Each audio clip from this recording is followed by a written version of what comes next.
Okay, BANKAST episode 8. Let's do this, covering Bleach, the 1,000-Year Blood War arc, also episode 8.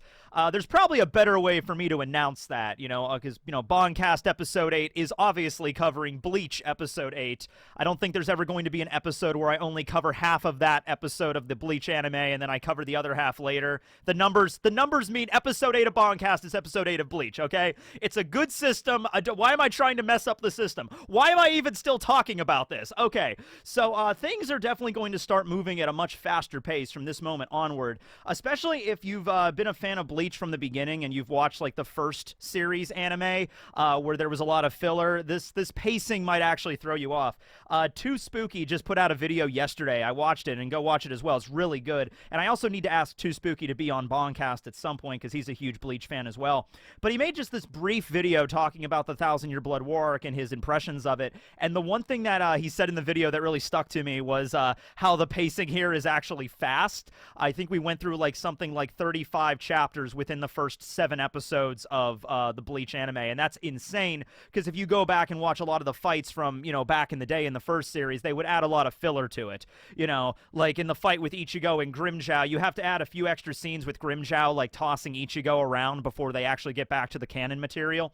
And the reason for that is like, the Bleach chapters on average are a little bit shorter in terms of like dialogue and the amount of panels compared to like an average chapter of One Piece. That was something I found out about the hard way. Back in the day when I would review Bleach, I could get through like a whole chapter of Bleach, like if I was just covering the material in the chapter, probably like in like 15-20 minutes. And that's why I started adding all those extra skits and like the different techings and stuff like that. Like I'm rad teching, I'm smart teching, because I'm like, wow, I have so much extra time to play with. So I would come out with these reviews that are like 45-50 minutes long, but if you actually cut out all of my skits and everything, the actual chapter is probably only like 15 minutes.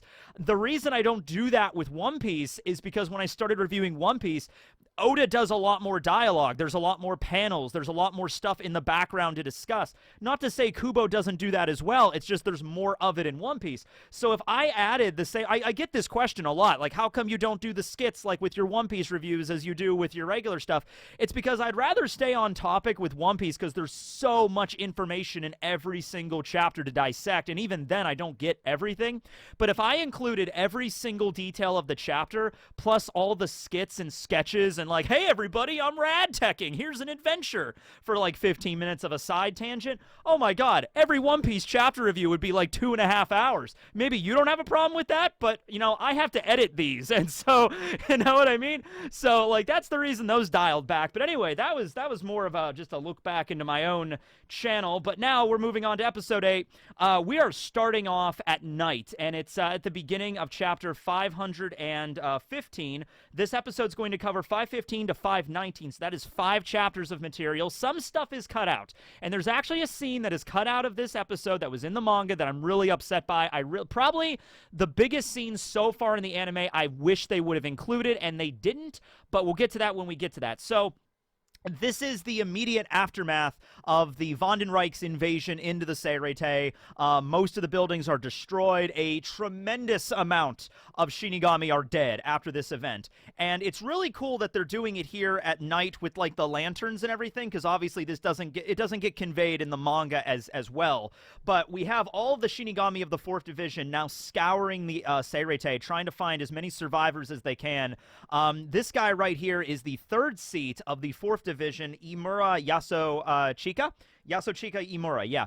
He used to be just the 1/3 seat, I think, because Hanataro Yamada was also promoted a 3rd seat. I think they both basically have 3rd seat position right now.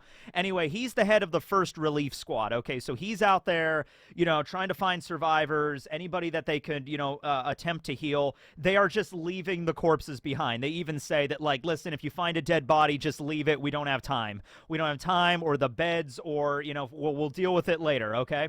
And, the whole vibe of this, even when we cut back to the 4th Division here, which I'm just actually realizing the lanterns and the bottom right of the screen, those lanterns actually have the flower of the 4th Division on them. So that's pretty cool. That's a nice little touch. But, like, there's no electricity in the Seirete. They kind of do have electricity. They do have, like, technology to an extent.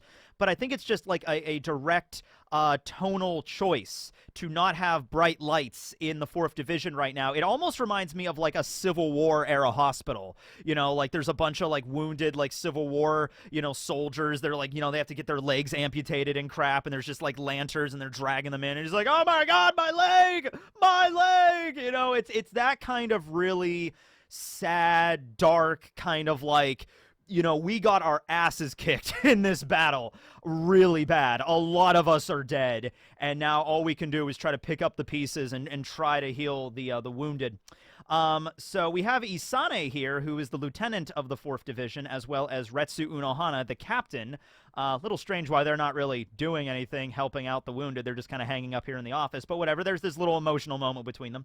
So Isane is, as you could look at her eyes there, she has some bags under her eyes. She hasn't slept in a while, and she's looking at all of the wounded, and she's like, you know, Captain Unohana, was it really the right choice for us to remain in the Squad 4 barracks the entire time the Vandenreich was invading? Now, there was a practical reason for this. They weren't staying in there just because they felt like not fighting. They were literally given this order by Yamamoto. Yamamoto literally told them, hold on right here, do not leave the Squad 4 barracks no matter what. That was the last and final order given by the head captain.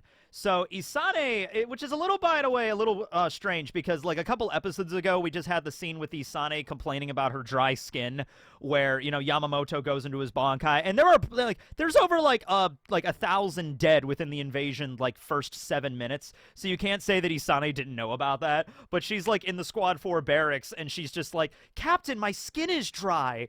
And it's like, oh, Isane, you're acting so girly right now. And then cut to this, it's just like, should we have not have stayed in the 4th Division? There's so many dead people. I'm like, yeah, well, it's just an interesting little, I don't know, emotional shift from the last time we saw Isane.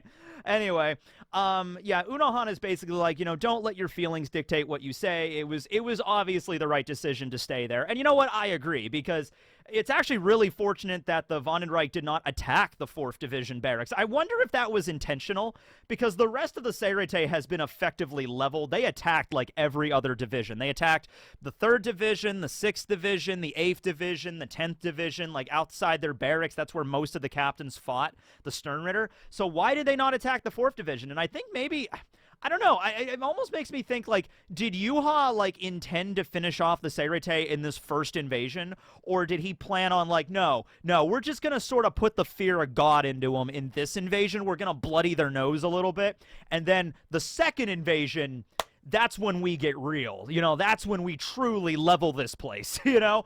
But yeah, so maybe Yuha was like, leave the 4th Division alone, because the ones that don't survive, we want to give them like a false sense of hope that they can maybe heal and get stronger, and then they can fight us, and then bam, second invasion, you know? Maybe, I mean, Yuha, he really hates the Shinigami, so that might actually have been the game plan. I don't know. But it was a good choice for them to stay there, because now they can actually heal the wounded, as opposed to, like, imagine if most of Squad 4 was wiped out by the Vandenreich, they'd be pretty much screwed right now. Obviously, like, Unohana would have been able to survive. She's really powerful, as we're going to see. And Isane, I think, would have been okay. But, like, a lot of the other, like, you know, most of the division members of Squad 4, they're just relief unit specialists. They're first aid. They're not, like, they have Sanpakto, but they're not trained to really fight that way. So they would have just gotten annihilated. So it was a good idea for them to stay there. Okay.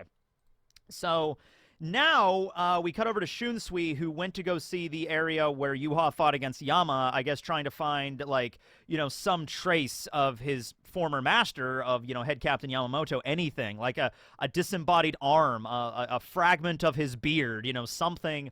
But no, he finds nothing but the abyss. And the abyss stares back with a title card! Bleach #8, The Shooting Star Project, Zero Mix. Oh, I get it, because of the Zero Squad. That makes sense now.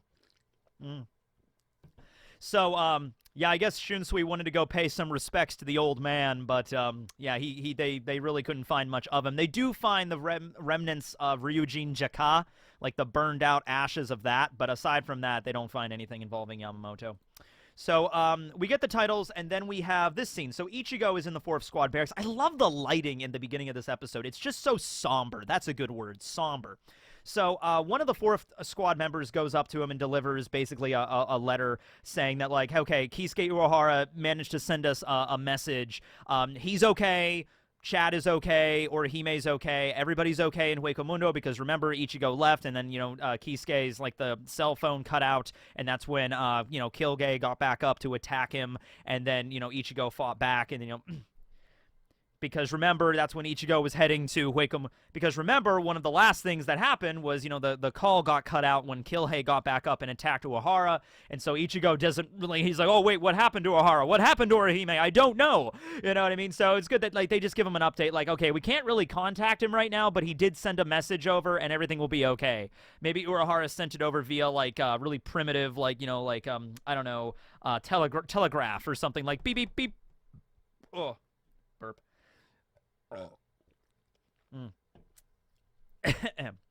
Because remember, the last time that Ichigo heard anything from Kisuke was on the phone, and then the phone signal just cuts out when Kilhei got back up and attacked him. So it's really good that he's like sending like some primitive message. I guess they couldn't communicate with him in like audio or visual. So I don't know, maybe Uehara was using like the telegraph or something like that. Like beep, beep, beep, beep, beep, beep, beep, beep, beep, beep. Kisuke Uehara is okay. So that gives Ichigo some relief. Like he doesn't have to immediately like rush back over to Hueco Mundo. Like they're fighting in Hueco Mundo, and then Ichigo, the Soul Society's in danger. Okay, I gotta go save them. And then they get a message like, Ichigo, Orihime's about to die. Okay, I've got to head back to Hueco Mundo now. It's just like, no. So it's a good thing that he can, like, stay in the Seirete for right this moment. There's Ikaku right there. He's all bandaged up. He's like, let go of me, you idiots. There's no way Captain Zaraki would have lost, because Zaraki got manhandled by Yuha, so he's not taking that news all too well. Here's Yamamoto. Here's Yamamoto. The spirit of Yamamoto lives on in third seat of the 4th Division, Hanataro Yamada. He lives on in all of us, ladies and gentlemen. So yes, this is Hanataro Yamada. Had a pretty major role. I don't know. Yeah. You know what he did? He was a main character during the Soul Society arc. He was in the opening titles. He helped rescue Rukia. He was there. He was more of a supporting role in every other subsequent arc. I kind of love it when in the Bount arc they bring him back and try to make him a main character in the Bount arc as well. But every time he showed up after that, he has been pretty much in just a supporting role, and that's good because he's the member of the 4th Division. They're literally the support division. So he showed up at Hueco Mundo to fight against Zomori alongside alongside Byakuya. It didn't work too well though because he just got controlled by Zomori, but still he was there, he helped. But yeah, he's here now. He's the 3rd seed. He used to be the 7th seed, so he's gotten a pretty big promotion.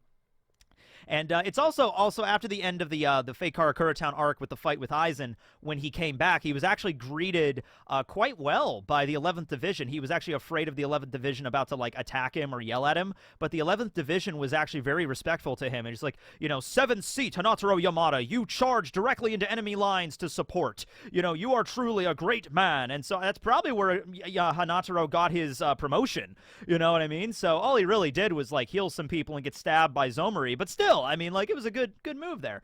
Anyway, he shouts over to Ichigo, like, hey, Ichigo, you need healing. You're battle damaged as well. Ichigo's like, no, I'm fine. Like, seriously, I'm good. There's a dude over there missing half of his body. Fix that guy.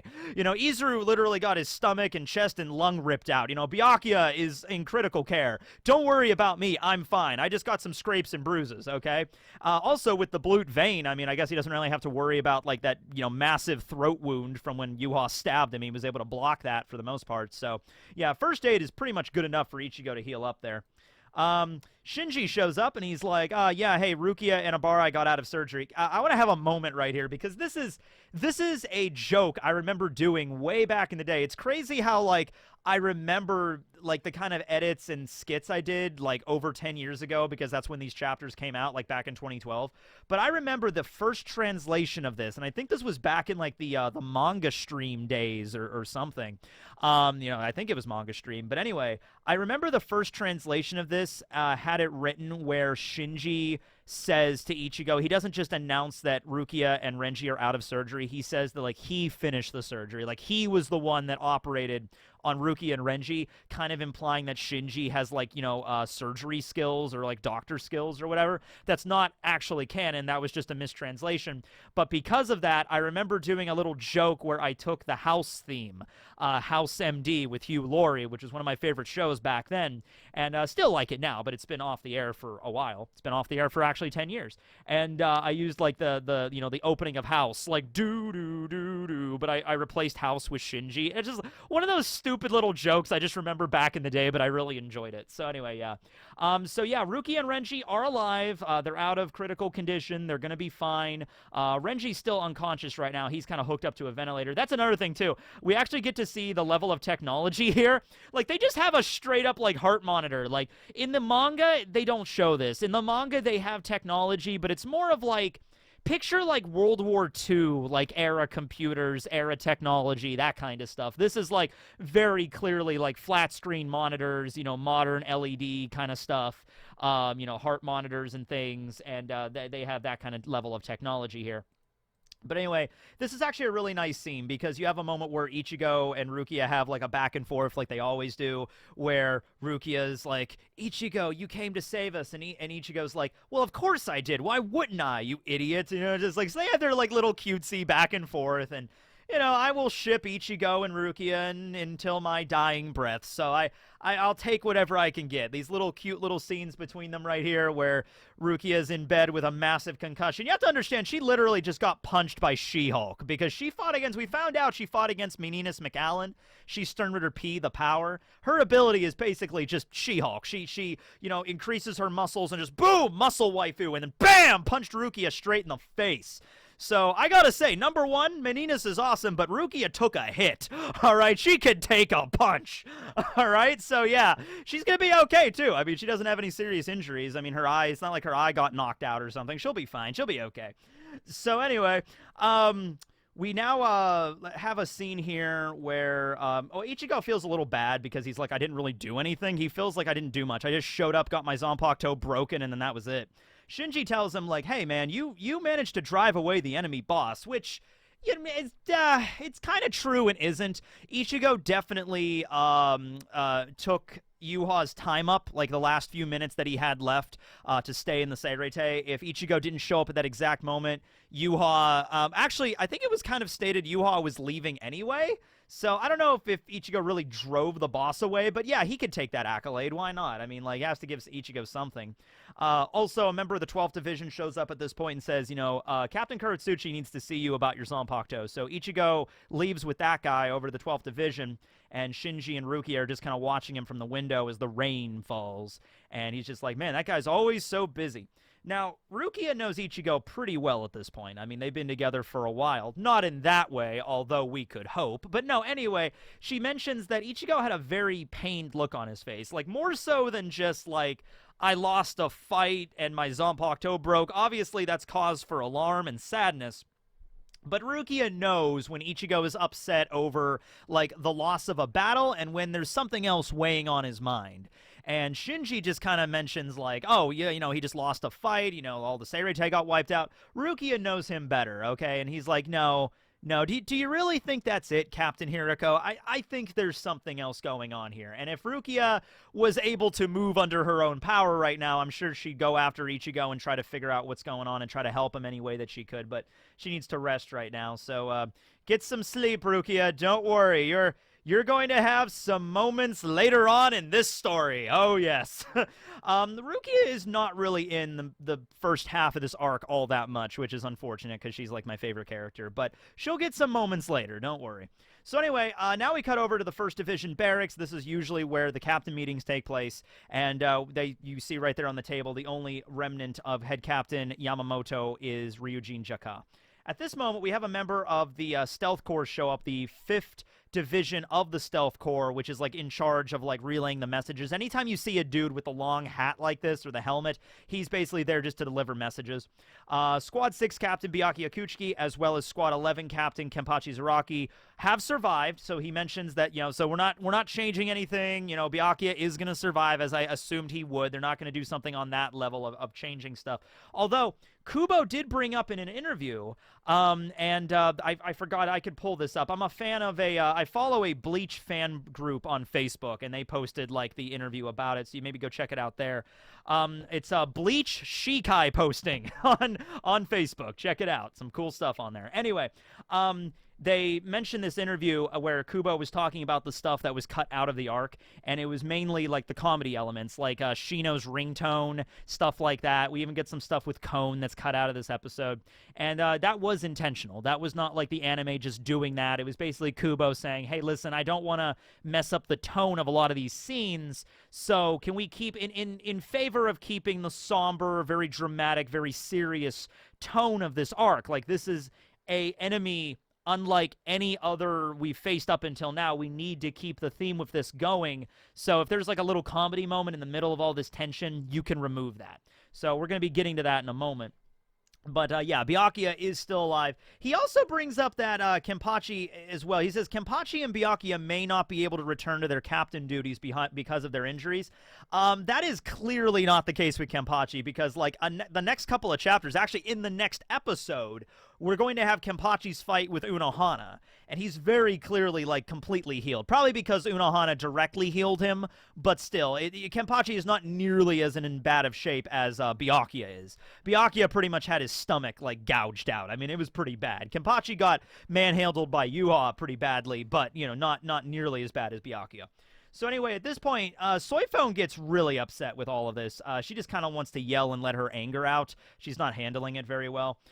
She's just like, you know, I don't want to hear these reports right now. You know, Byakuya and Kenpachi are alive. I don't need to hear that shit. Get out of here. You know, just like, she's just upset. She hasn't slept in a while. You know, she needs some coffee. But anyway, all the other captains are kind of like Uketake. Look how somber Uketake is here. And Uketake is usually the guy that's very upbeat and very like, oh, hello there, everybody. How are you doing? Here's some candy. You know, he's that kind of captain, and he looks pretty banged up right now, and also at the loss of his mentor as well, because Shunsui and Ukitake were next to Unohana and Yamamoto. They were the oldest captains. They're the ones that were taught directly by Yamamoto, so they're very much upset that his passed. Then we also have Kensei here. This is something, I mean, Soifone's a little bit going out of hand here. In this episode, Soifone kind of, I mean, it's understandable because she's very upset about everything that happened, and she doesn't really know how to convey her emotions. But she just really comes off as just yelling at everybody in this episode. She even, you know, mouths off to the Zero Squad later. Oh, it's so good for you. You're not upset because you didn't even care about the head captain. You guys had a grudge against him because you got banished from the Soul Society for 100 years or whatever. And Kensei looks at, you know, Soifone and just like, what did you just say to me? Because he's basically like saying, like, Kensei doesn't care about the Soul Society. He doesn't care about the head captain. He doesn't care about any of this because they were exiled for so long. Kensei was getting ready to, like, say something to Soifone here. Sajin steps up, and he's like, hey, do you think you're the only one that wants to scream? And at that point, that's when Shunsui finally decides to play dad, and he's just like, okay, all right. Everybody calm down. Everybody likes to yell and scream and yell. You know, that's understandable. You know, we just took a major loss here, guys. But, hey, if Old Man Yama was still alive, I'll tell you exactly what he would be doing right now. He would line each of you up and smack all of you. You know, Soifone, Komamura, Kensei, all of you, you know, because that's not what we do as the Gote 13. We are the court guard squads. You know what the court guard squads do? Protect the court. We don't exist to grieve the dead. We don't exist to be upset over the destruction of the Seirete. We exist to protect the Soul Society. That is literally what our job description is as the Gote 13. Also, we have Shunsui rocking his new eye patch look after Robert Akutron, you know, blasted off his right eye. So it's pretty bad. He also lost part of his ear, and you can see the scar running down the right side of his face there. So yeah, it's pretty bad. But even with all that battle damage and all the dangerous stuff. So yeah, I mean, it's pretty bad battle damage, but even despite that, so yeah, it's pretty bad battle damage, but you know, even despite all that, Shunsui can still hold the squads together at this time. Although so yeah, he does have pretty bad battle damage himself. I mean, he lost an eye. I mean, Yamamoto's dead, but like none of the other Shinigami really have as much battle damage as Shunsui does. Like none of them lost an arm or a leg. Komamura lost an ear. You can actually see that back here, I think. Yeah. Komamura lost one of his ears, but Rose looks fine. Kensei looks fine. Shinji looks fine. Soifone looks fine. You know, Toshiro didn't lose any. I mean, like, really, Shunsui's the one that kind of got the most damage there. He lost one of his eyes, and he's the one that's being reasonable here. He's the one that's being the most calm about all this, you know? And it also sets up foreshadowing for him to become the next Captain Commander after Yamamoto. I'm assuming Ukitake was also considered for that, but just because of his weak constitution, they decided not to go with Ukitake and they went with Shunsui instead. I also think that Byakuya might have been considered if he wasn't on death's door right now, if he wasn't in critical condition. They need somebody that can lead the Gote right now. That's Central 46 deciding on the next head captain. And yeah, so Shunsui's obviously the best pick here. I can't really think of anybody else that would be better. Toshiro is, he's too inexperienced. I think Sajin would be an okay captain commander. I think he would mostly just try to mimic Yamamoto, though, which might not be the best kind of situation. And he's also really emotional right now and torn up over the death of Yamamoto. Mayori, no. Yeah, let's be honest here. When Central 46 was gathering together to decide the next, head captain, probably the first person they tossed out was Mayori, followed by Kenpachi. It's like, all right, who's going to be the next head captain? All right, how about, okay, let's remove the easy ones. Mayori Kuratsuchi, nope. And Kenpachi Zaraki, nope. And then they worked their way down the list from there. I wonder what order they got eliminated in, actually, So, Mayori and Kenpachi would have been first. I think they would have considered Toshiro for a little bit. He would have made a few cuts, but then he would have been removed at some point because he's just too inexperienced. Ukitake probably made it to the final round, but he was just, he's really sick. So they're like, if we have him as the head captain, he might not be able to be around for very much longer. He might not be able to carry out his duties. That makes sense. Soifone already has her responsibilities as the leader of the Stealth Corps, so that's the reason why they probably didn't pick her. So she was probably out of the running fairly early on as well. Rose and Kensei and Shinji, they're strong, but they were also exiled for the last 100 years, so they were also probably, the ones that were removed. Let's see here. Let me try to think about this. Okay, I'm sorry. I don't know. This is a weird thing to speak of right now, but I just wanted to talk about it. So okay, Mayori was the first removed, then Kenpachi, then let's say Kensei, Rose, and Shinji all got removed at the same time. Then let's say Toshiro was the sixth. Byakuya probably would have been considered, but he's also really injured right now, so that's seventh. So who would have been next after that? Let's see here. Let's say they get rid of Soifone after that because of her duties. Unohana also because of her duties as the head of the 4th Division, also from what's going to happen next. So that's 9 captains removed. So all we have left is Komamura, Shunsui, Ukitake, and I think I'm forgetting somebody. Komamura. Did I say Komamura already? I don't know. Anyway, they removed them as well. It was probably down between Ukitake and Shunsui, and they just went with Shunsui. Anyway, moving on. So next scene, we now cut over to the 12th Division, and this is something that they changed from the manga. I'm actually really upset that they kind of changed this around. They shortened this a lot. So we see the scene here with Mayori studying Tensa Zangetsu, and if it can be repaired. In the manga, it wasn't actually in this, futuristic tube. It was just sitting on a pair of, it was sitting on, a pillow in the middle of the lab, and Ichigo went to go pick it back up. Now it's in this, tank, which is the same tank that Chodoro Sasakibe's Gonori Maru was in earlier that we saw in, I think episode 3 of BANKAST, episode 3, I think it was episode 4 of BANKAST, we saw Gonori Maru. So you see Tensa Zangetsu in the tube, and it's broken, and he brings up to Ichigo that he actually cannot fix his Bankai, and Ichigo's like, well, wait, you fix your Zanpakuto all the time, it gets broken all the time, and Mayori's like, you fool, I don't fix mine, I modify it. So this is indicating that, for example, when he finished off Silaporo Grants, he broke the blade of his Zanpakuto. He brings up that as long as the guard is intact, it'll heal, and that's only in the Shikai when you do that. Now, he brings up when a Shikai and a Bankai are broken, it means different things. A destroyed Bankai can never be restored. And at this point, we pretty much just immediately cut now to the next scene where they hear about the Zero Squad. Okay, you see Kon running around here. There's a few more scenes with Kon in the manga, too, where he transforms into his buff form, but they decided to cut those out, I guess, just because of comedy. The reason Kon still has to be here, though, is he's going to be a little bit relevant later on when Ichigo goes to the Soul Palace, and he's traveling between, he needs to be there for some reasons, especially when they go to Kiryo's palace. It's relevant for him to be there. So they have to include him, but they cut out a lot of scenes. scenes. So the last time we saw Kon, I think it was in one of those like Shinigami Golden like episode teasers back in the first generation of the Bleach anime, where he was found and subdued by the 12th Division and brought back and being studied there for like, so that's where Kon's been ever since like the fake Karakura Town arc. Ichigo hasn't seen him a while. You also get the impression Ichigo doesn't really care. He's just like, oh, that's what happened with Kon. I haven't seen him in like 2 years, so I was just like, I wonder what happened to him. He never even bothered to check. He never even went to Uehara the last 2 years or 17 months, or was just like, hey, Uehara, whatever happened to Kon? You know, he never even wanted to check. He's just like, yeah, Kon just disappeared one day. Whatever. He's on his own. He'll be fine. Anyway, the scene that they cut out was after Mayuri says that a Bankai can never be restored. They go on to clarify a few examples of this, because there are a few instances where Bankai seem to be destroyed but then repaired.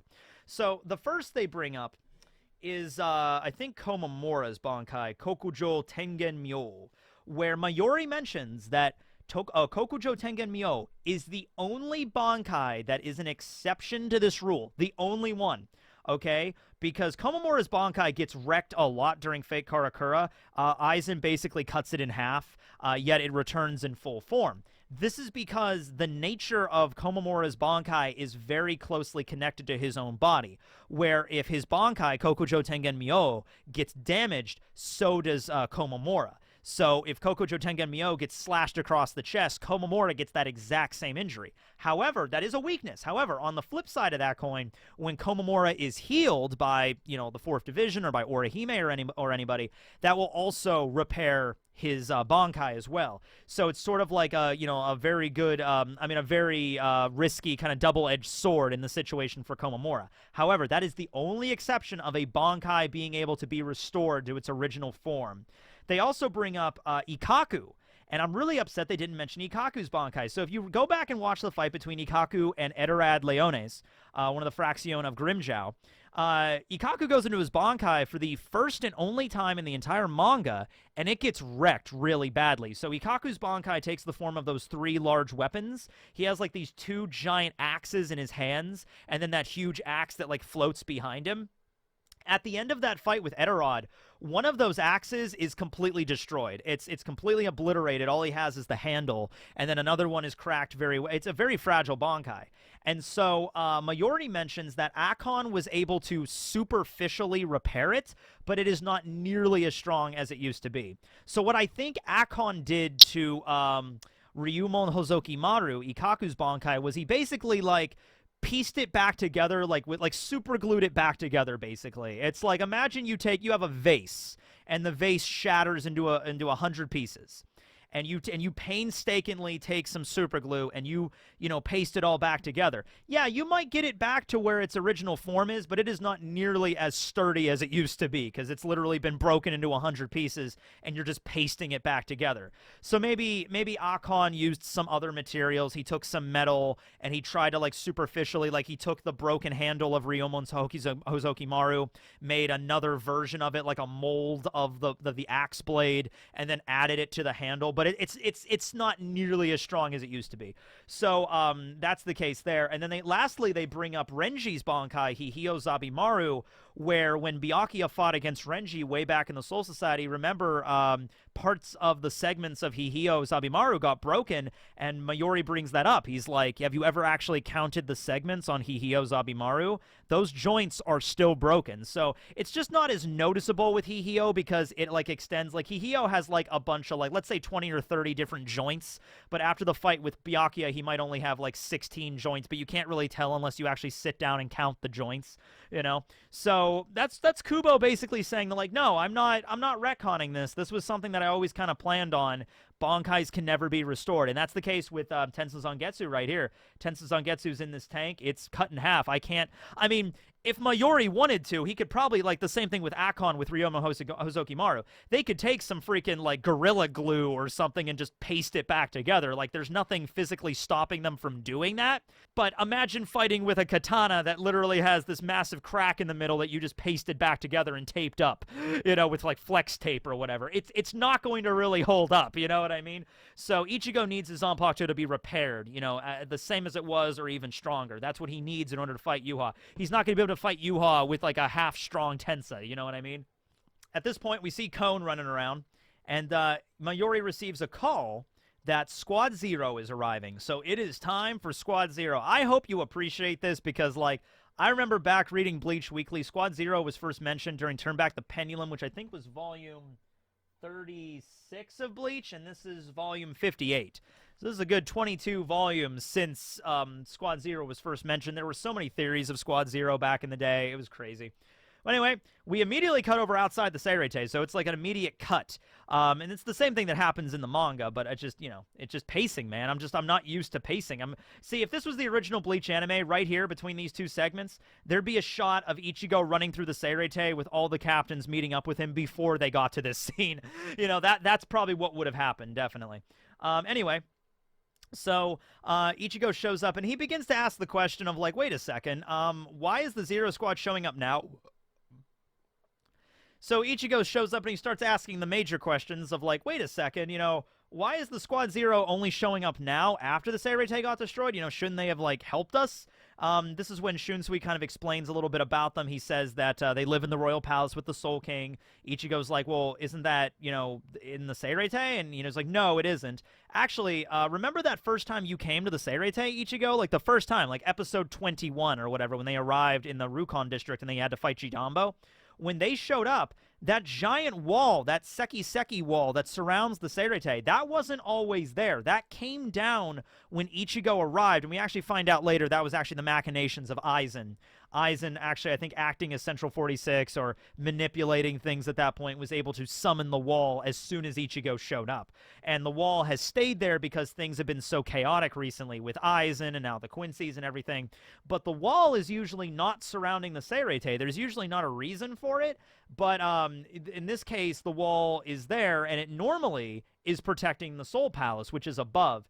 If you go back and look at chapter 517, I believe. Yes, 517. If you look at the cover page for 517, and I'll just show it here, you can actually see a diagram of, right here, you see the Soul Society, like the Seirete, like Senzai-Q Tower right here, and then above it, in the sky, to give you an idea of how far above it is and how large it is the Soul Palace. So that gives you like a general vibe on how this works. And I also love chapter 517 because it's named Stairway to Heaven. So we got a little bit of Zeppelin in our Bleach, which is amazing. It's always very welcomed. Anyway, so this giant pillar just shoots down from the sky at like Mach 5 and it just slams into the ground. And everyone's like, oh my god, what's that thing? And it's the Tenshuren. And the Tenshuren is the Squad Zero's transportation vehicle. They literally travel with like a pillar from like Roman, ancient Rome, I guess, from like the Roman Empire, just falls down, and that's literally how they travel. And then the pillar opens up, revealing the 5 members of Squad Zero. They don't have any foot soldiers, they don't have any seated officers. All 5 members are captains, and their combined strength is greater than the power of the Gote 13. Not equal, greater. So then we see the 5 members departing from the Tenshuren here. We get the, you know, in inner space title card here, the Daten. Here's the Squad Zero. And then, bam, we have the Squad Zero flag. Their symbol is the Winter Daphne, which is a really cool symbol there. They don't have, like, the, you know how most of the captain symbols have, like, you know, 1, 2, 3, like the kanji for 1, 2, and 3 on their, inside of that diamond. So they don't actually have the kanji for 0. They just have their flower inside of the diamond, because that diamond is, like, just the symbol of the Gote 13. Anyway, so they show up, and here are the members of Squad Zero. We have the Western General, Oetsu Nimaya. He's probably my favorite, honestly. I mean, he is pretty damn cool. We're going to find out more stuff about Nimaya later. He is the creator of the Zanpakuto. Then we have the General of the East, Tenjiro Karinji. And he is the god of the hot springs or of healing springs. Also, fun fact, he and Ichibe Hyosubi are the only ones that we actually see their Shikai in the story, so hopefully we get to see all of them in the anime. I'm actually really excited for Squad Zero and the stuff that we could maybe see. Then we have Senjumaru Shutara, who's the general of the North. Last time I erroneously called her Shutenmaru, I think. So sorry about that. I think I was thinking of or Sentomaru. I said Shutenmaru or Sentomaru. If I said Sentomaru, I'm thinking of One Piece. But anyway, yeah. So she is the god of weaving. All right, and actually, so all of the members of Squad Zero, the reason they become members of Squad Zero is because they contribute to Soul Society's history in some way. They create something that is so integral to the Soul Society's existence that they are given status as the Royal Guard protecting the Soul King, and their bodies are physically changed. Their bones and their Ryatsu are literally changed when they go to live in the Soul Palace, okay? And so out of all of them, we know Nimaya created the Zanpakuto, Tenjiro created like all these different kinds of like healing techniques, Kirio Hikefune, who we're going to see here. Kirio is the latest member of Squad Zero. She was added to Squad Zero during Turn Back the Pendulum, or right before Turn Back the Pendulum. She was good friends with Shinji and Hiyori. And so she created the artificial soul technology. The Gigai technology pretty much stems from her. And then we have Ichibe Hyosubi, who is the eyeball monk, and he created names. So he's the first member, okay? And probably one of the first Shinigami to ever really exist. So the only thing is we don't know what Senjumaru created. We assume it's something to do with the outfits the Shinigami wear, because of something we're going to later see with Renji and Rukia when we see her palace in the Soul, in the Reio. And it's something we're going to see later in her palace. But yeah, that she's the only one we don't know definitively what she created. She's actually the one that's focused on kind of, well, she shows up later and fights against Nyanzel, but she has not really explained really beyond that. So hopefully, though, in the anime, we're going to learn a lot more about Senjumaru and all of the Zero Squad members, and more about their individual Zanpakutos and their Shikai, maybe their Bankais too. I guess we'll just have to wait and see to find out. So this is how they choose to make their grand entrance. I love how Nimaya is basically just dancing there. He's kind of like break dancing. And then you have Senjumaru with her arms. She has a bunch of these puppet arms that she controls. And then she also has like instruments, and she's playing like a shamisen and a trumpet. And she's like has a flute, and she's like announcing the arrival of the Zero Squad. Korinji's there waving their flag. He's like, yeah, we're the Zero Squad. Hey, everybody. How you doing, Gote 13? Squad Zero's in the house.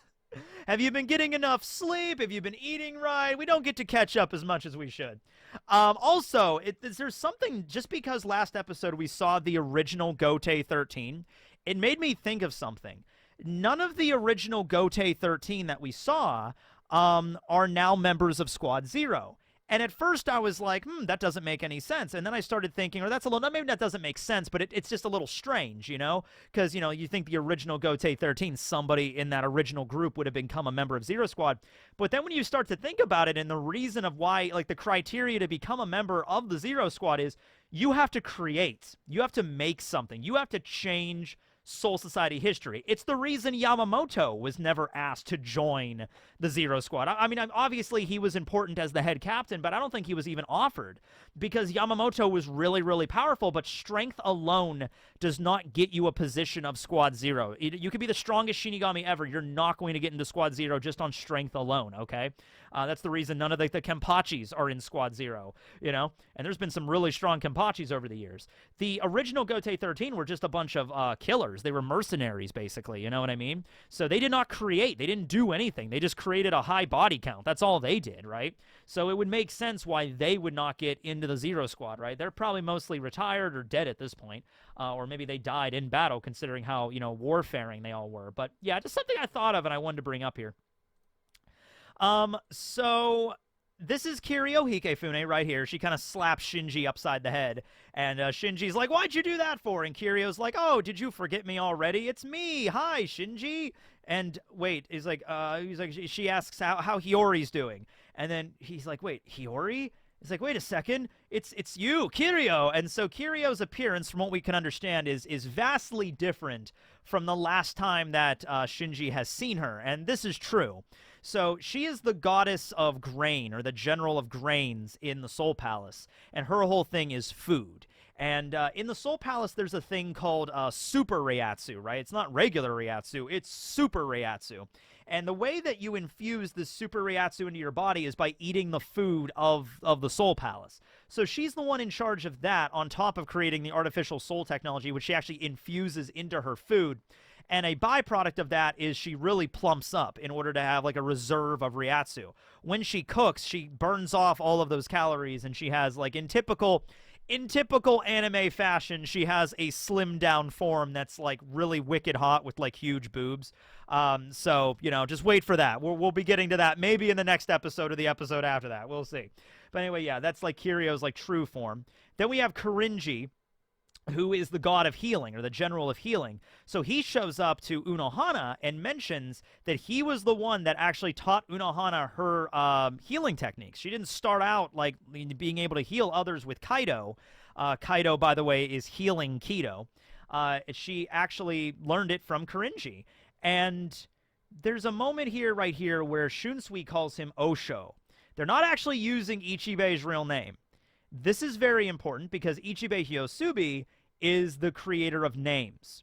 I actually love this guy's ability. It's way more metaphysical than like every other ability in Bleach. Like a lot of times we have abilities in Bleach that are pretty simple, like Chodoro controls lightning, Hyorimaru controls weather. You know, Toshiro has the weather Zanpakuto, ice and snow and cold. Yamamoto was fire. We do get some kind of esoteric devil fruits. Now, we do get some esoteric, you know, Zanpakuto is kind of hard to wrap your brain around sort of Zanpakuto abilities every once in a while, but Osho's or Ichibei Hyosubi's kind of takes the cake. His ability is naming things, which means there's a power in words. Even if you, like, let me put it this way. If you were to say this guy's name and he doesn't want you to say his name, you will literally lose the ability to talk. It's like that kind of stuff. It's like the power in a name. And we're going to get way more about his ability further down into the arc. I mean, we're several episodes, we're like 100 chapters away from his fight with Yuha. But when we finally get there, you'll see what I mean. It's a really fascinating power. And Kubo has explained a little bit more about it. Like, here's the thing for you. Remember back when Ichigo was training with Uehara to get into the Soul Society? Like, he was training to get his Shinigami powers back after his fight with Byakuya? When he goes into his inner world and he sees Zangetsu there, Zangetsu kind of announces his name, and he's like, my name is... In the English dub, he says Zangetsu, but in the manga, it's like blotted out. It's like censored. It's like Kubo adds like a censor bar over the word whenever Zangetsu is about to say, my name is Jujutsu, you know? So Kubo actually came on in an interview and confirmed, I think it was on Club Outside, that it was because of Ichibei's ability that Ichigo could not hear the name of Zangetsu yet. So he really has the name of Zanpakuto, Shikai, Bankai. He names all of those things. They're very important to the ability. So anyway, that's why Shunsui's calling him Osho here, which I think just means monk. You know, how you doing, monk? And then also Ichigo calls him Baldy later, which is interesting as well. But anyway, so Osho, or Ichibei, looks over at Ichigo, and he's like, oh, you're Ichigo Kurosaki, huh? Well, we've gotten orders to rebuild the 13 court guard squads, and the first step of that is bringing you back to the Soul Palace. And, of course, at that, Soifone immediately starts, you know, yelling, basically, like mouthing off to the Squad Zero, saying like, oh, this is bullcrap right here. Ichigo gets to go to the Soul, say, you know what, you guys are showing up here, you're playing instruments, you're acting like, oh, hey, everybody, I'm Squad Zero. You know, you'll understand, like, literally, like 90% of the Gote 13 were annihilated and killed, right? You understand the head captain is dead. You understand that, like, all these horrible things happening. You didn't lift a finger to help us. You know, like, what are you jokers doing? Just hanging out up at the Soul Palace with your thumbs up your butt all day? Like, what are you guys doing? Seriously, right? So she's yelling at them, and they're all, dude, it's like a little kid yelling to, like, their parents, and the parents are just, like, not saying anything, just quietly, just like, all right, let them just finish their tantrum, and then, you know, we'll move on, right? So she finishes her little tirade, and then immediately after that, Osho is, like, trying to change the subject, like, okay, so back to what we were talking about. And then, you know, Soifone speaks up again. She's like, hey, don't you ignore me. And then, bam, that's when Korinji shows up. That's when he's like, I've had enough of you. You know, you're loud, you're annoying, shut up, okay? You are the Gote 13. You are in charge of the Seirete. We are the Zero Squad. We are the Royal Guard. You know what the Royal Guard does? I'll give you 3 guesses. Wait a second. Oh, yeah, I'll give you 1. We protect royalty. We protect the Soul King. That is our one job. That is what we do. All right? You failed. You screwed up. You don't get to come cry to us because you guys messed up, all right? Different departments, different jurisdictions. Your job is to protect the Seirete, and you guys have been doing this for 1,000 years. The Gotei 13 has done a pretty good job of protecting the Soul Society for 1,000 years without getting involved. We didn't get involved on that Aizen crap. You guys handled that on your own. Rather, Ichigo helped, but whatever. You guys handled that on your own. We don't get involved. Unless there is a direct threat to the Soul King or the Soul Palace itself, we do not get involved. This crap is on you. All right, many of you might think that that's like callous, like they could have easily showed up and protected, but if they would have done that, they would have left the Soul King, they would have left him defenseless, and that they cannot abide by that, right? They just can't. Different departments, different duties, and it's just the fact that Soifeng would even be yelling to them about this to begin with, they kind of view it as nothing more of just like a child throwing a tantrum, like I just said. You know what I mean? It's like, you couldn't handle it, so you're going to cry to us. No, you messed up, you failed, it's on you, you know? So grow up, basically, is what Korinji is telling to Soifeng. Also, Korinji was able to outspeed Soifeng reflexively. And Soifeng even looks, and she's just like, what is that ability that he just used? Because that, like, Soifeng is the greatest Shunpo, or like next to Yoruichi, one of the greatest Shunpo users in all of the Seirete, so how the hell did he outspeed her? I think it just has something to do with their bodies being completely different.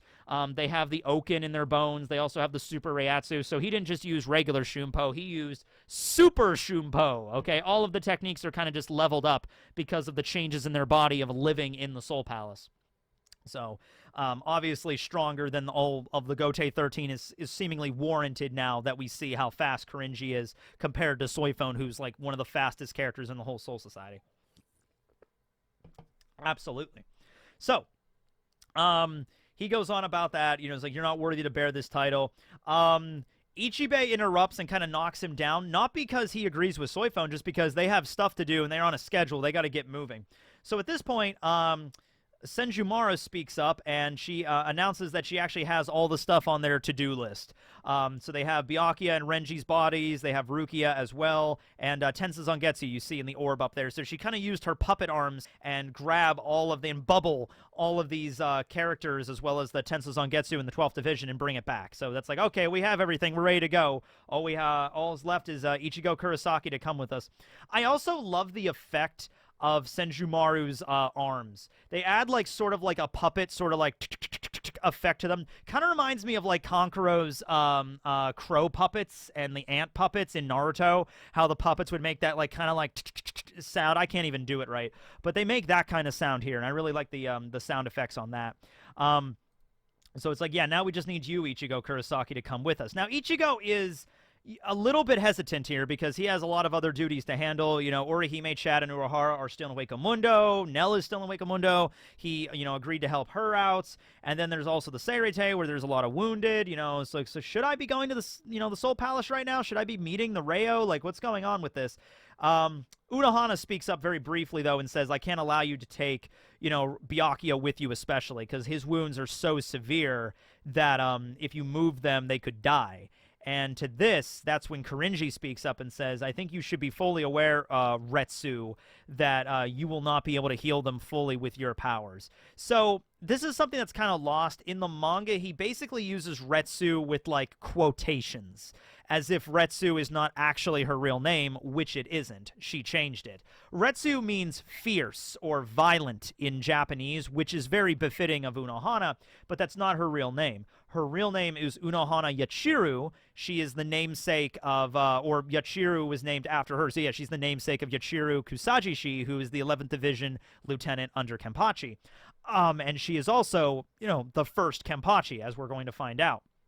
So Korinji brings up that, like, hey, you know, you mastered my healing techniques and you can do okay, I guess, but your job here is no longer medical care, Unohana. Your job is now fighting. And she is someone that has put fighting behind her. She's over 1,000 years old. I mean, she was a member of the original Gotei. She was the first Kenpachi. She was like the first to dive into battle. We saw that in the last episode. She was the first member of the original Gotei to dive into battle and slice apart one of the Sternritter of old. So out of all of those bloodthirsty members of the Gotei 13, she was probably the most bloodthirsty. Okay, she started Squad 11's streak of being all about strength and blood and violence and gore and mutilation. My God. But over the course of 1,000 years, and as the Seirei got shaped to something more of like fostering development and raising the next generation of Shinigami to protect with this noble goal, rather than just bloodthirsty killing for the sake of killing, she decided to take up healing. She decided to retire essentially and start the 4th Division. But it's no longer we're past that at this point. We need the original Unohana Yachiru back. And we're going to get her. So we also have Tensei here, and Mayuri brings up that, like, oh, you snuck into my lab to steal it. You're always so disrespectful, Senjumaru. And it seems right here, and this is something that I don't think is ever really further explained in the manga, that Senjumaru and Mayuri sort of have a former relationship with each other. Now, it's funny because Kiryu was mentioned to be the former captain of Squad 12 before Uehara took over. So it was Kiryu, and she developed the artificial soul technology, then Uehara, who expanded upon it, and then Uehara got exiled, and then it was Mayuri, who became the captain after Uehara, who's still the captain right now. So I guess Senjumaru was the captain before Kiryu. I guess the implication is that, because she says, oh, it's far less secure now than it was when I was there. So there's definitely some kind of like rivalry going on there between Senjumaru. I just realized, is the reason that Mayuri wears all those crazy head ornaments, maybe it was inspired by Senjumaru, because he has this head ornament. He also has one he wore, like the ancient Egyptian pharaoh kind of ornament. He likes to wear these big ornaments on his head, and the only other character we know that really has that is Senjumaru Shutara. So I'm interested in their relationship here, and if we're going to find out a little bit more. But yeah, she's apparently stealthy enough to just sneak into the 12th Division, bypass all of Mayuri's security, and just take Tensa's Zangetsu. So that cannot be like underestimated there. They're all extremely powerful. I like the way that Kubo shows this without just showcasing their abilities or their Shikai, just showcasing like at their base level without them even trying. They're better than everything else that the captains can really do. Kurinji, without even trying, is faster than Soifone. Mayuri, despite all of his technological inventions and everything like that, Senjumaru is able to just bypass all of that instantly without even him noticing. You know what I mean? So, like, that's the level of strength that they showcase. So, Osho brings up that the reason they're bringing Ichigo is not to be healed, as is the case with Renji, Rukia, and Byakuya. He's being brought because the Reio specifically wanted to, well, he mentions the Reio wants to see you, but Ichigo never actually gets to meet the Reio on this trip, but later. Anyway, this is interrupted by Uehara, who shows up via video screen, holographic video screen technology that's actually being projected right out of Kone's head. So this is what I mean, like these little comedic moments, they had to leave this in because it's really integral. There's an added scene in the manga where Mayuri tries to turn off the transmission, is like stabbing Kone in the eyes, of like the eyes must be the on-off switch, but they've been disabled or whatever, so that's all cut out of the episode. Anyway, Uehara shows up to just basically say, hey, Orihime's okay, Chad's okay, we're all okay, Ichigo, do not worry about us. If you need to go somewhere and do something, you go and do it, because otherwise Ichigo might want to go back to Huecomundo, okay? And we got to keep this plot train moving, you know what I mean? So we have the scene here, though, where the mysterious individual with the sword, and it's very obvious in the anime because they have to use the voice actor, right? So it's Grimmjow. It's Grimmjow Jaggerjack, who is the original 6th Espada, showing up, and he's the one that saved, Uehara from Killhei. He's the one that killed him and everything like that, sliced him in half. So he shows up here, and we can even see part of his body there. So you can even see part of his scar and his hollow hole. He's very clearly Grimmjow. Ichigo is like, wait a second, why are you working with that guy? And Uehara has this thing where he doesn't want Grimmjow to see Ichigo yet, or he's going to try to fight him or whatever. And I'm thinking, like, at this point, like, you could probably just show them. I mean, what's Grimjow going to do? Jump through the video screen at Ichigo? You know, it's like Ichigo's like, why are you working with that guy? It's like, oh, come on, Ichigo. Grimjow's not that bad. You know, he wanted to fight you. He wasn't evil. He wasn't like freaking Aizen or anything. He just wanted a really good fight. That's all. So Grimjow's back, pretty much. Yay. I'm like, Ichigo could have met him. But the funny thing is, Uehara's like, no. Orihime, Chad, hold him back. Hold him back. So they go to restrain the tent that they're hiding in, and they do this weird thing in the background where Orihime's like throwing rice at the flap of the tent, and Chad is like shaking maracas, like, and that's how they're keeping Grimjow out of the tent, and everyone's like, what the... And by the way, I don't remember this in the manga, but I went back and checked. No, this scene actually is in the manga, surprisingly enough. I don't know if the maracas are, but the rice definitely is, or whatever that is that they're like tossing at the door. So, or maybe it's salt. So to answer your questions, I'm not 100% sure what these are, but I think they're inventions that Uehara created to keep Arrancars away. So, like, you know how Mayuri created that, like, anti-Arrancar mine that he gave to Uryu and he used on Yami? Kind of the same thing where Uehara probably created, like, this is anti-Arrancar maracas. They create a noise that really irritates Arrancars. And then, like, this salt is anti-Arrancar salt, that if you sprinkle it around, it creates a barrier that they have a hard time getting through. So maybe that's what it is. And of course, it's Uehara, so he's going to make them maracas. I mean, why wouldn't he, right? So anyway, yeah, that's the situation there. Grimjow is on the scene. He says, hey, don't worry. I made an agreement with him. We reached a contract. Don't worry about us. And he basically just ends the call. He's like, Ichigo, you do what you got to do, pretty much. And of course, Uehara is planning like 30 steps ahead. He already knows Ichigo's going to go to the Soul Palace. He already knows he's going to get training up there. So he's basically like, hey, Ichigo, just do what you got to do. But he's painting it in a way of letting Ichigo decide, even though he really doesn't have much of a choice in the matter. Ichigo has to go to the Soul Palace no matter what. Anyway, Chad at the end tells him, like, was it okay to tell him that? And Uehara is like, you know, it's Ichigo we're talking about here. Whatever path he goes on will end up protecting us in the end. So all we have to do is focus on this, and, you know, he knows that better than anybody. So at this point, Ichigo, he brings up, he's like, hey, Baldy, referring to Ichibei.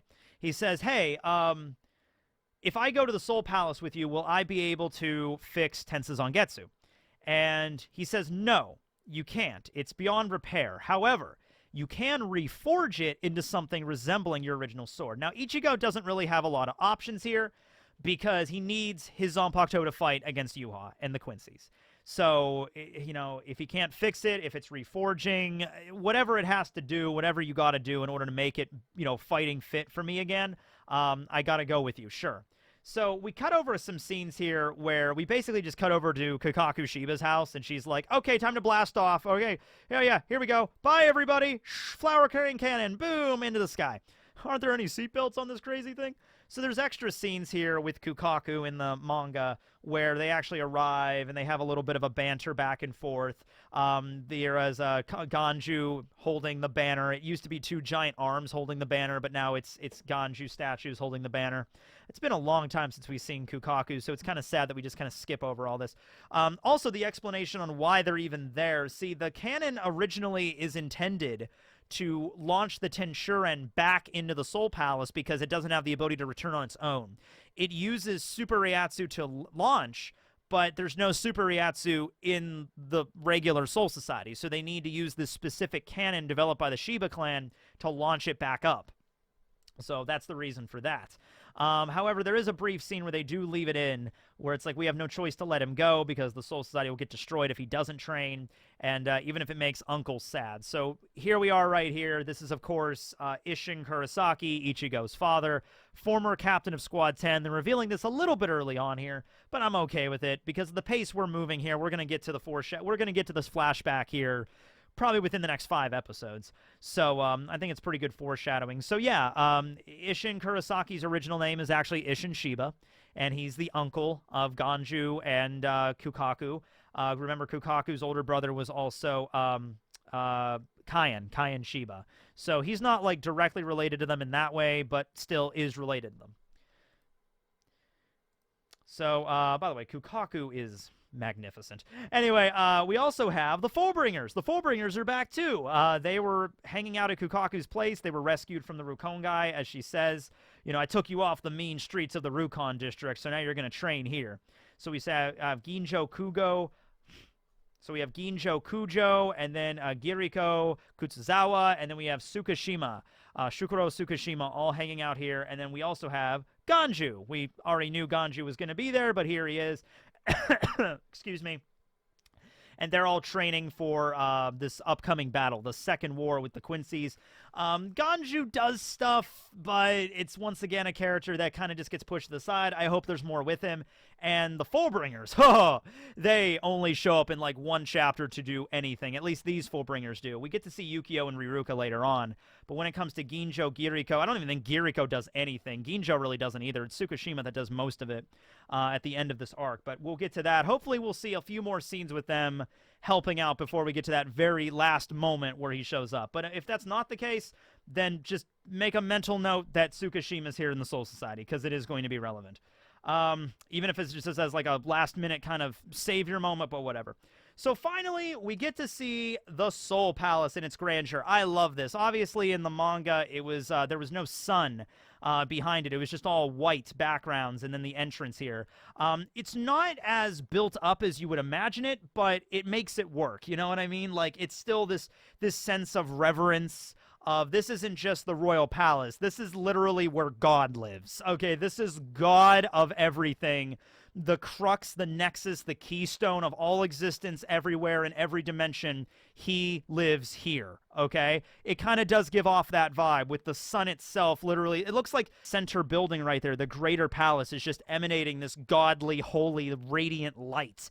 Okay, so it really does work to its advantage, absolutely. Underneath the Great Palace, you're going to see these 5 dishes, and each of those dishes is a city with a palace where one of the members of Squad Zero rule over. So literally when you become a member of Squad Zero, you literally get your own city and your own palace to like rule over. There are people that live in the Soul Palace that are like the servants of the Soul King and of Squad Zero. We'll see a few of them in the later episodes, but yeah, there's apparently a lot of them because there's a lot of buildings on each one.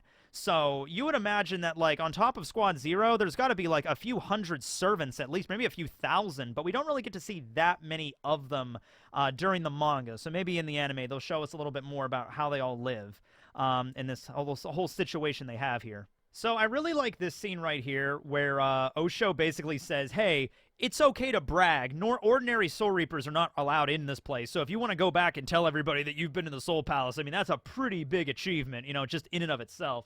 Ichigo is like, he's a little bit, you know, taken aback by it. He's just kind of like, wow, this is actually really impressive. He's literally like, wow, I get to go to God's house. You know, this is just like he's a 17-year-old kid from Japan. You know, he was in high school a couple weeks ago, you know, practicing on his entrance exams to go to college, and now he's literally in God's house. So he's like, huh, all right, this is actually kind of cool.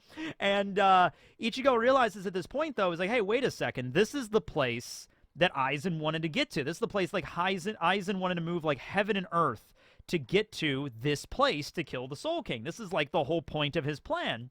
And then that's when Ichigo realizes, wait a second, don't you need the Oken?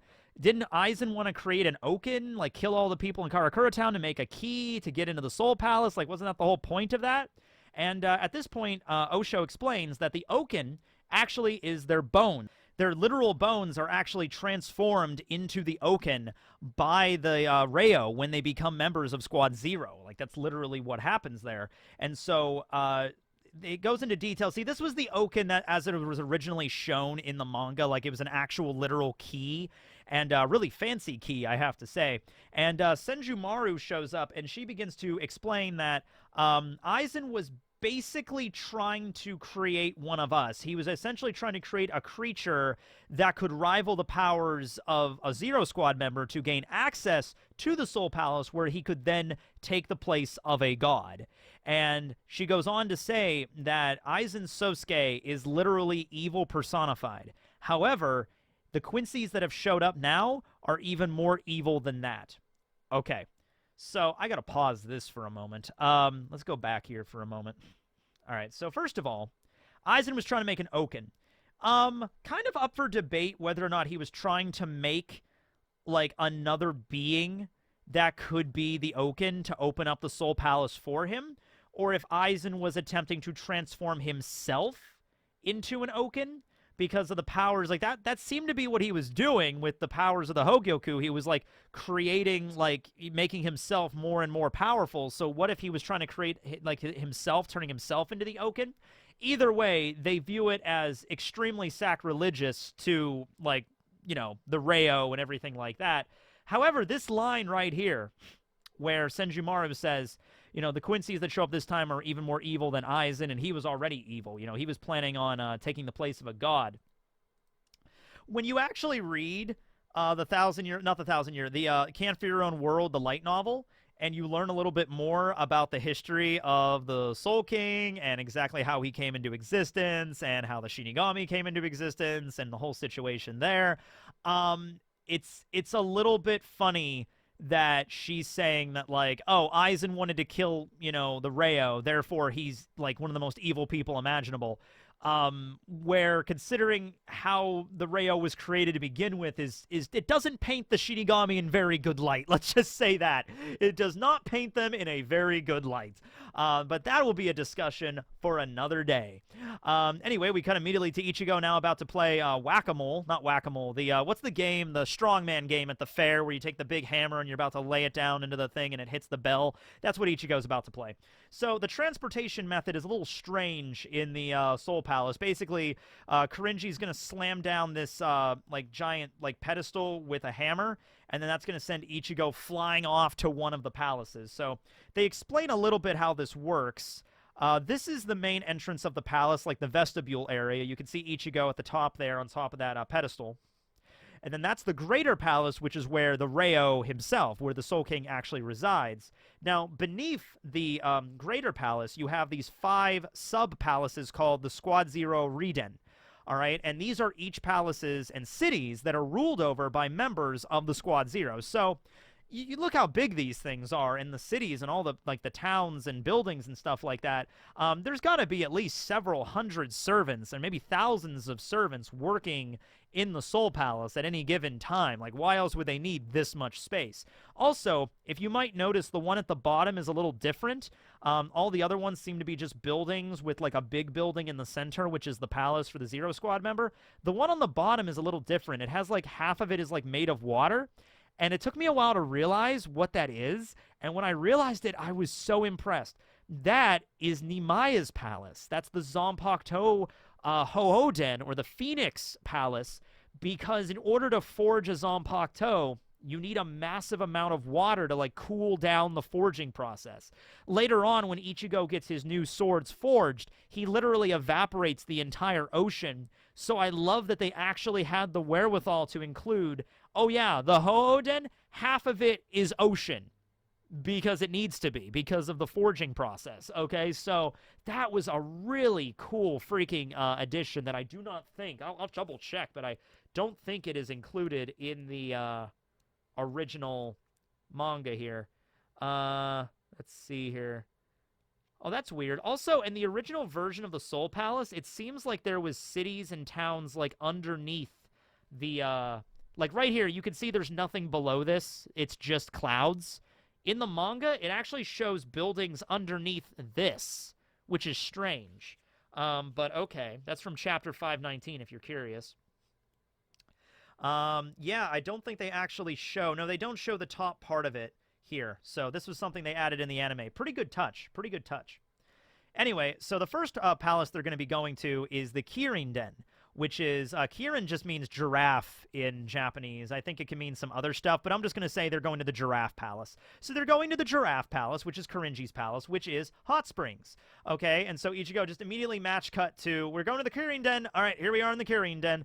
Anyway, so, yeah, this is the place where the hot springs that were developed later on, you see them, like, Uehara utilizes them in his training area under the shop. Also, Yoruichi utilized them while Ichigo was training for his Bankai. This is the origin of all of that. So there's 2 different ponds here. There's a, like, kind of typical just white hot water, and then there's a pond of red hot water. of hot springs. And essentially the healing method here is that the bad blood or bad Ryatsu gets squeezed out in the white pond, and then Korinji literally yeets Byakuya into the red pond where it is replenished. And they literally just go back and forth until his body is healed.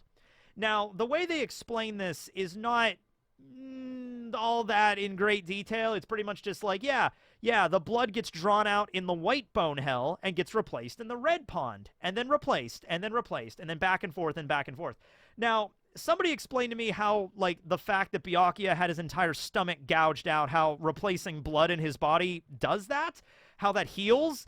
I have a theory, and here's my theory. This healing method literally replaces the substance, like the spiritual substance that makes up the Shinigami little by little. Like, you're literally, like, replacing part of your body every single time you go through these two baths. Okay, to the point where you are healed with all new material. So it's like the ship of Theseus. If anybody's familiar with that, Korinji is literally ship of Theseusing Byakuya back into good health.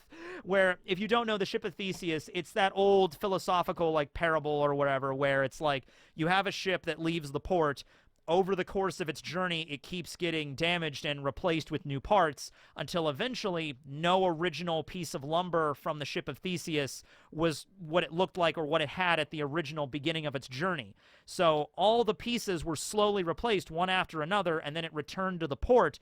Is it still the ship of Theseus, even though it was replaced? Like, the whole thing was replaced. That's like a little bit of a thought experiment. There's really no right, wrong, or there's no right or wrong answer. It's just something to think about. So that's not what was confirmed. That's more headcanon for me. But it makes a lot of sense that that's what Korinji's healing method is doing. Okay, so anyway. He goes into a little bit more detail, and then he says to Ichigo that, like, hey, you're not that injured, so one night is probably enough to make you feel good as normal, actually make you feel twice as good as normal, for I am Korinji, the hot spring demon, Tenjiro Korinji. And then, boom, end of episode, although it isn't, because we have an after-credit scene here where we have Osho showing up to the actual quarters of the Reio. Now, this was not Ichibei Hyosubi in the manga. This was just like a random, like, servant of the Reio. Here it is Ichibei, and you see the inside of the Greater Palace, and you see here, imprisoned in this crystal, the Reio. Ooh. He doesn't speak, he doesn't move, he doesn't do anything, he's just kinda here.